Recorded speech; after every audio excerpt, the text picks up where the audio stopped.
Perfect. So what to look out for? So a big thing is swelling. So if anybody comes into me in the clinic, the first thing I'm looking for, or I'm asking them about, is swelling. And swelling is basically a sign that something is up in the knee. The knee is not happy. And whether that's a little bit of the meniscus is torn away, whether there's a little bit of cartilage damage, a little bit of ligament damage, and the body is reacting by swelling. Now, some people can, if you've had an old knee injury before, if you've had surgery before, if you've had knee problems before, you can have sort of a consistent level of mild swelling. And sometimes that can happen in people.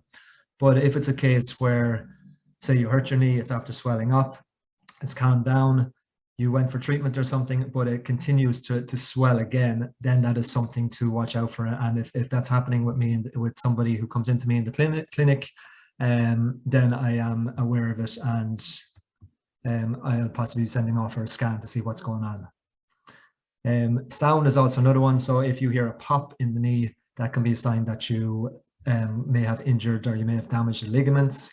If I'm doing physio for any of the local teams on a pitch, and if they hurt their knee and if they're in a lot of pain, that's the first thing I'll ask them: have you heard anything? Crunching can be okay. A lot of people ask about crunching. You can get some really, really weird and funky sounds with the knees. If people go down to pick something up, it can almost sound like Rice Krispies, or that real crackling sound. That's absolutely fine. That's normal. And there's actually studies out there to say that there's absolutely nothing wrong with the knee when that happens, if there is no pain with it. So if it's pain-free and you're getting some weird and wonderful sounds, then don't be too concerned about it. A lot of time it can be pockets of air that are just releasing. So if you imagine when you're opening the lid on a fizzy drink, you get that hiss or that pop. That can be the same thing. It's just a buildup of air, and then when you go to move, it releases.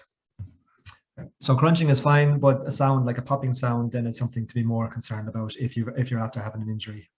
Locking is also something to be aware of. If you're moving your knee and if it's locking, if it's getting stuck in that position, then more than likely there's a meniscus injury or a ligaments injury in the knee that's getting in the way of the joint moving.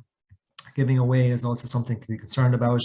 If your leg just goes from underneath you, if that happens once, then fair enough, you can get it looked at. If it's something that it's happening a lot, then definitely I would be looking to get a scan on that. And if you have a constant high level of pain, so if it's constantly sore all the time, sore at nighttime all the time, you're not getting any break, it's just there, sore all the time, then there's something there that would warrant a scan or to get checked out.